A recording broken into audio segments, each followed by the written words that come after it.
Good day, Ma'am Kat and classmates. Ma'am J, Ma'am Aryan and I are here to discuss about the HR management and professional development. On this report, we will explore training and development, discussing the importance of the actions employers take to improve their performance and better staffed through learning and growth opportunities. Development refers to learning interventions that make people better. Employee development is almost universally recognized as a strategic tool for an organization's continuing growth, productivity, and ability to retain valuable employees. Providing professional development training opportunities allows your staff to build confidence in the work they do. It also helps them to build credibility as they continue to gain new skill sets and certificates. Professional Learning Community. A professional learning community is a group of educators that meets regularly, shares expertise, and works collaboratively to improve teaching skills and academic performance of students. The term is also applied to schools or teaching faculties that use small group collaboration as a form of professional development. Professional learning communities tend to serve to two broad purposes. First, improving the skills and knowledge of educators through collaborative study, expertise exchange, and professional dialogue. Second, improving the educational aspirations, achievement, and attainment of students through stronger leadership and teaching. Professional learning communities often function as a form of action research, as a way to continually question, reevaluate, refine, and improve teaching strategies and knowledge.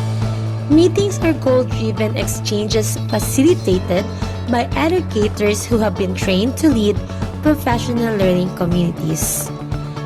Participation in meetings may be entirely voluntary, and in some schools, only a small percentage of the faculty will elect to participate. Or it may be a school-wide requirement that all faculty members participate. While the specific activities and goals of a professional learning community may vary wildly from school to school, the following are a few examples of common activities that may take place in meetings. Discussing teacher work. Participants collectively review lesson plans or assessments that have been used in a class, and then offer critical feedback and recommendations for improvement. Discussing student work. Participants look at examples of students' work turned in for a class, and then offer recommendations on how lessons or teaching approaches may be modified to improve the quality of student work. Discussing student data. Participants analyze student performance data from a class to identify trends, such as which students are consistently failing or underperforming, and collaboratively develop proactive teaching and support strategies to help students who may be struggling academically. Discussing professional literature. Participants select a text to read, such as a research study or an article about a specialized instructional technique, and then engage in a structured conversation about the text and how it can help inform or improve their teaching. Recruitment and hiring. Depth at recruitment, selection, and placement system for public school teachers. The recruitment, selection, and placement system is a core component of the overall strategic human resource management system of the Department of Education, ensuring that the organization and its manpower are able to respond to challenges and opportunities of the 21st century with a focus on the delivery of quality, accessible, relevant, and liberating basic education. What are the qualification standards for Teacher 1 position in elementary and junior high school? For elementary, Bachelor of Science in Elementary Education or any bachelor's degree plus 18 professional units in education. Junior high school, Bachelor of Science in Secondary Education with appropriate major or any bachelor's degree plus 18 professional units in education. Here are the qualification standards for Teacher 1 position in senior high school. Academic, sports, arts, and design bachelor's degree majoring in the relevant track, strand, subject, or any bachelor's degree with at least 15 units of specialization in the relevant track, strand, or subject. Listed here are the documentary requirements for senior high school teaching position. Letter of intent, statement of purpose or expression of interest, the subject group he or she intends to teach, the preferred school, if any, personal data sheet in 2 copies with latest 2x2 ID picture, copies of certificates of relevant specialized training, if any, certified copy of voter's ID or any proof of residency, NBI clearance, omnibus certification of authenticity and veracity of all documents submitted signed by the applicant. Training needs assessment. Training is teaching or developing in oneself or others any skills and knowledge that relate to specific useful competencies. Training has specific goals of improving one's capability, capacity, productivity, and performance. In business, training is the investment of resources in the employees of a company so they are better equipped to perform their job. The types of resources invested may include time and money to develop, implement, and evaluate training programs. Benefits of training. Training can be a source of a competitive advantage for a company. The primary benefit to the company is the result of an accumulation of smaller benefits. Training provides greater skill and knowledge to employees, which translate to improved job performance. Improved job performance, in turn, means greater efficiency, fewer errors, and better productivity. The end result is reduced costs and higher profits. The company is not the only beneficiary of employee training, though the employee can realize rewards too. The well-trained employee acquires an advantage for him or herself. By participating in training, employees can deepen or expand their existing skill set and increase their understanding of the organization. In addition, a well-trained employee may be able to take advantage of internal promotion opportunities and becomes more marketable if he or she leaves the company. Other potential benefits are listed below. Increased job satisfaction and morale among employees, increased employee motivation, increased efficiencies in processes resulting in financial gain, increased capacity to adopt new technologies and methods, increased innovation in strategies and products, reduced employee turnover, enhanced company image, and risk management. Needed for training. How does a company determine what sort of training is needed? The process begins with a training needs assessment. A training needs assessment is a systematic and objective analysis of both the employee and organizational knowledge, skills, and abilities to identify gaps or areas of need. Generally, training needs assessments are conducted as follows. Identify the need. In this first step, the assessor looks for answers to questions such as why is the needs assessment being conducted? What is the desired result? What issues are trying to be addressed? Will training alone resolve the issues? Number 2. Perform a gap analysis. This involves comparing current knowledge, skills, and abilities against company standards. Training assessors may use HR records, interviews, questionnaires, or observation to identify gaps. Number 3. Assess training options. Once completed, the assessment will present a list of options for training that management can evaluate based on criteria such as cost and duration. Types of training. The goal of training is for the trainee to acquire relevant knowledge, skills, and competencies from the trainer as a result of being taught vocational or practical skills. More generally, training is aimed at improving the trainee's capability, capacity, and performance. Generally, training is categorized as on-the-job or off-the-job. On-the-job training. This takes place in a normal working situation using the actual tools, equipment, documents, or materials that trainees will use once they are fully trained. On-the-job training is not limited to, but is most commonly used for technical or skill training.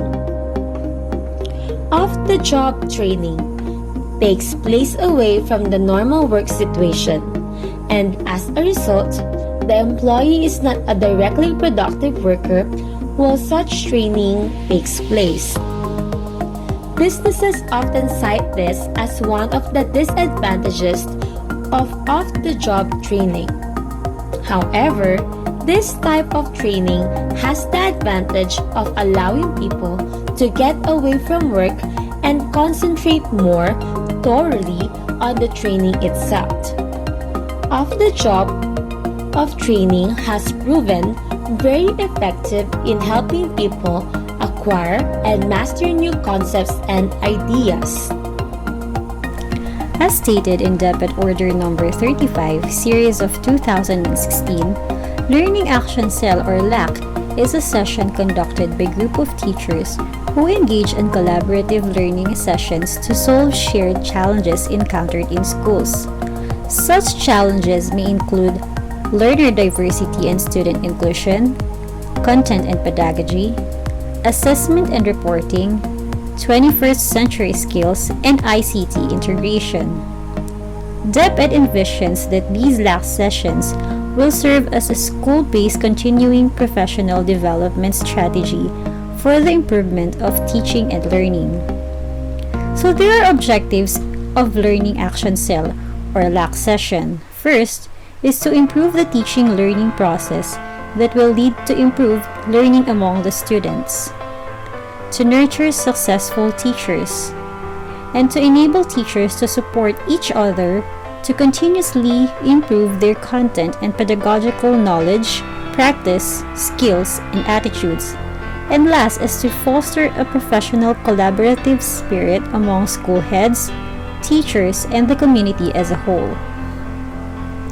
In the time of COVID-19, the DepEd sets new guidelines for the alternative classroom observations as part of RPMS for the school year 2020 to 2021. And for the pure printed or digital module teachers, since they will not be meeting their students synchronously, their option to be observed for the observable indicators is through LAC sessions. So these are the LAC implementation process. Before the sessions, we first need to identify the assessment of needs. Needs are identified with reference to the professional teacher standards set for one's career stage. These needs could be self-assessment tools, classroom observation results, critical reflections, surveys, research-based teacher development needs, students' assessment results, and other forms. The second thing is to prioritize. What topic should prioritize for the sessions? The basis for prioritization could be in terms of urgency of need, time needed in addressing the need, interest, or in whatever way agreed upon by the members of the group. And then, we may now proceed to the formation LAC if you have already identified the topics of the agenda. In the formation of LAC, every teacher must be part of the LAC. One LAC could be composed of 5 to 15 members, and each LAC should have a leader, a facilitator, a documenter, and a member. Then, you must have to identify the appropriate interventions. That could be in the form of learning materials, instructional materials, equipment, facilities, strategies in teaching, modalities in teaching, programs, and so on. And then, you may now proceed to the schedule of meetings. The LAC members can decide on the schedule, length, and frequency of meetings. 1 to 2 hours a week is strongly recommended. LAC sessions, however, should be conducted at least once a month. Then you may now set up the resources needed in the LAC sessions.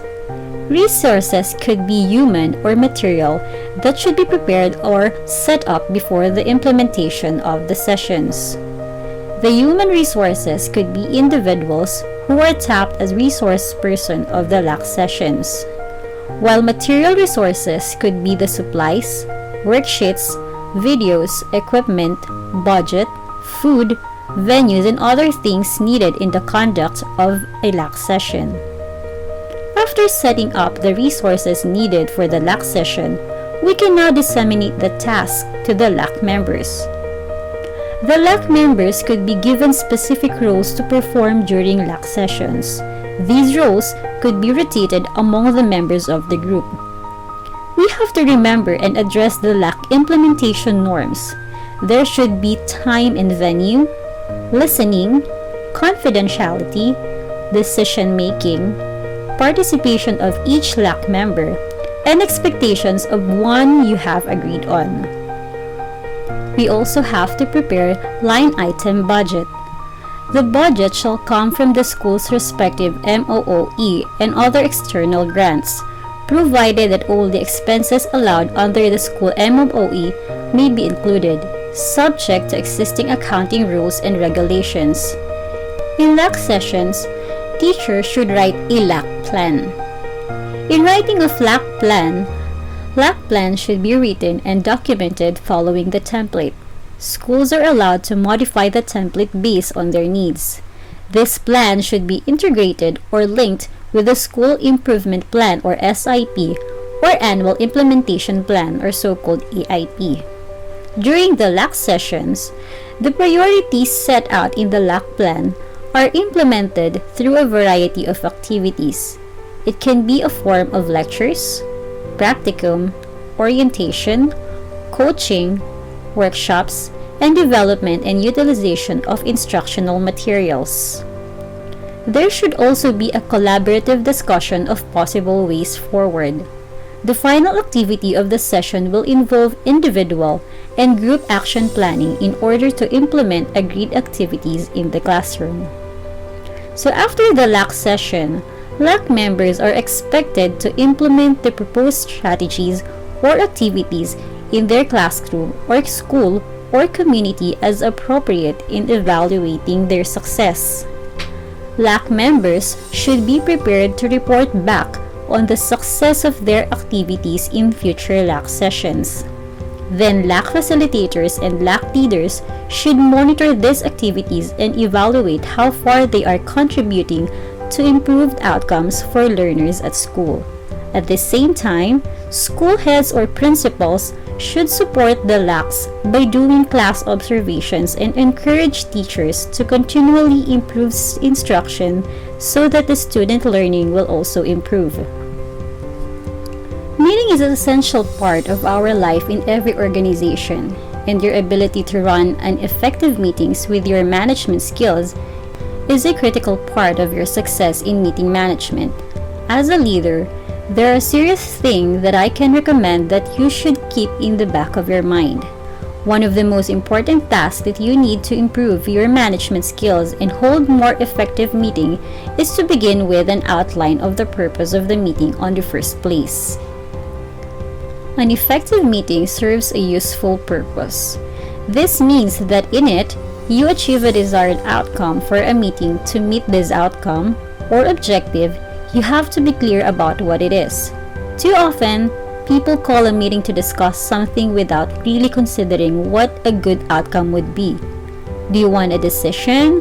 Do you want to generate ideas? Or you're just getting a status report? Communicating something? Or are you making plans? So any of this is an example of meeting objectives. Before you do any meeting planning, you need to focus to your objective. To help you determine what your meeting objective is, you have to complete this sentence. At the close of the meeting, I want the group to... So with the end result clearly defined, you can then plan the content of the meeting and determine who needs to be present. Second is use time wisely. Time is a precious resource, and no one wants their time to be wasted. With the amount of time we all spend in meetings, you owe it to yourself and your team to streamline the meeting as much as possible. Starting with your meeting objective, everything that happens in the meeting itself should further that objective. To ensure you cover only what needs to be covered and you stick to relevant activities, you need to create an agenda. The agenda is what you will refer to in order to keep the meeting running on target on time. To prepare an agenda, consider the following factors, like priorities, or what absolutely must be covered, results, participants, sequence, timing, date and time, and the venue or the place. So with an idea of what needs to be covered and for how long, you can then look at the information that should be prepared beforehand. If it's a meeting to solve problem, ask the participants to come prepared with a viable solution. If you are discussing an ongoing project, have each participant summarize his or her progress to date and circulate the reports amongst members. Assigning a particular topic of discussions to various people is another great way to increase involvement and interest. On the agenda, indicate who will lead the discussion or presentation of each item. An important aspect of running effective meetings is insisting that everyone respects the time allotted. Start the meeting on time. Do not spend the time recapping for latecomers, and when you can, finish on time. Whatever can be done outside the meeting time should be. This includes circulating reports for people to read beforehand, and assigning smaller group meetings to discuss issues relevant to only certain people. Satisfying participants that a sensible process has been followed. Once you have an agenda prepared, you need to circulate it to the participants and get their feedback and input. Running a meeting is not a dictatorial role. You have to be participative right from the start. Once in the meeting, to ensure maximum satisfaction for everyone, there are several things you should keep in mind. If certain people are dominating the conversation, make a point of asking others for their ideas. At the end of each agenda item, quickly summarize what was said and ask people to confirm that that's a fair summary. Then make notes regarding follow-up. Note items that require further discussions. Watch body language and make some adjustments as necessary. Ensure the meeting stays on topic. List all tasks that all generated at the meeting. You can make a note of who is assigned to do what and by when. At the close of the meeting, quickly summarize next steps and inform everyone that you will be sending out a meeting summary. After the meeting is over, take some time to debrief and determine what went well and what could have been done better. Evaluate the meeting's effectiveness based on how well you met the objectives. This will help you continue to improve your process of running effective meetings. You may even want to get the participants' feedback as well. Finally, prepare the meeting summary. This will be forwarded to all participants and other stakeholders. It is a record of what was accomplished and who is responsible for what as the team moves forward. This is a very crucial part of every meeting that often gets overlooked. You need a written record of what was transpired, along with a list of actions that named individuals have agreed to perform. Make sure somebody is assigned to take notes during the meeting if you think you will be busy to do yourself. How to motivate teachers. Motivating teachers to power through the tough times is essential to your school's success. The best way to make good teachers stay is to provide the support and motivation they need to do their job. So first, be available. Your primary role as a school administrator is to do whatever it takes to free up your teachers to teach. Talk to them, find out what they're struggling with and what's falling through the cracks and what they could use help them.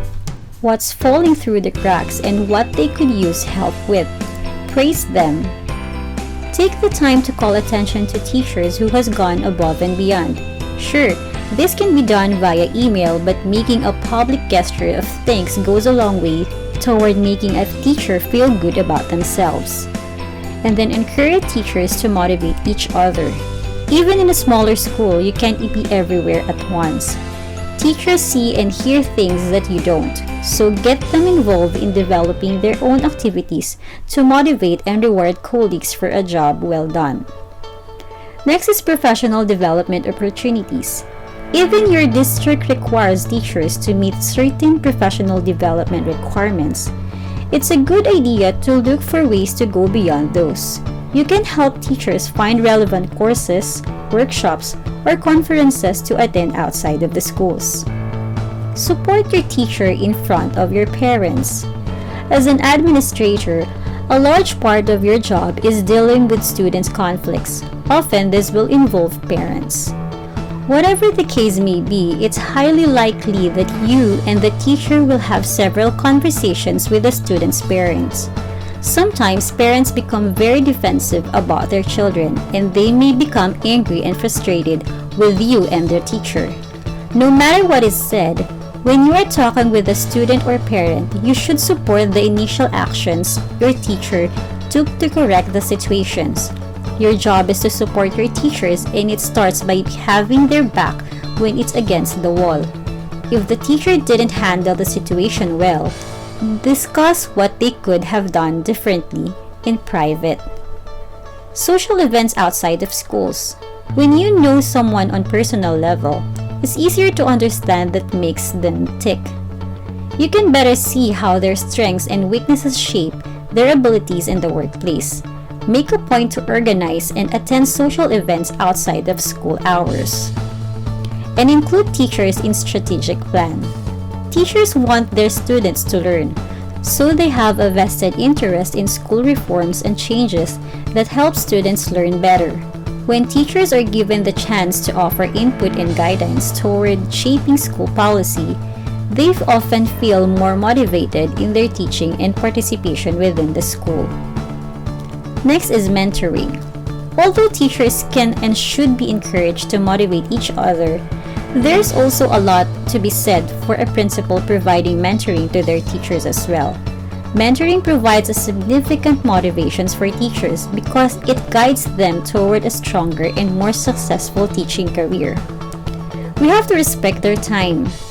One of the best ways as a principal can motivate their teachers is by showing respect for their time, both during and after school. Another important way to respect your teacher's time is to encourage organization. Even in the digital age, encourage your teachers to keep a detailed daily calendars so that they can keep track of their time and their responsibilities. And last, give thank you gift. While it's important to tighten the school budget where you can, consider setting aside a small amount of money each year for teacher gifts. The point is to show your team that their hard work hasn't gone unnoticed. In this way, we can motivate teachers for their peak performance. Conflict and crisis management. Conflict is when two perspectives, personalities, values, or opinions contradict each other. In some cases, it is a natural contradiction. Conflicts are natural to human nature and they can be constructive and promote better performance among individuals. In particular, three types of conflict are common in organizations: task conflict, relationship conflict, and value conflict. Crisis management is the process by which an organization deals with a major event that threatens to harm the organizations, its stakeholders, or the general public. As a process, crisis management is not just one thing. Crisis management can be divided into three phases: pre-crisis, crisis response, and post-crisis. While conflict describes an interaction of friction and discord resulting from diverging, insurmountable interests, crisis describes the apex of a conflict, often linked to armed confrontations. Very often, a crisis is thought of as a sudden and unexpected event leading to a dangerous escalation. Decision making tools for educational leaders. Decision making is a process of making a choice from a number of alternatives to achieve a desired result. A school administrator may include others in a decision involving an issue that is relevant to them and that they have the expertise to make, instead of making the decision unilaterally. Decisions are based on the beliefs, values, and previous experiences of individuals. Leaders must know themselves, know why they choose particular paths, know whom to involve, and know which particular decision-making model to use. How do leaders make decisions? 5 decision-making skills for successful leaders.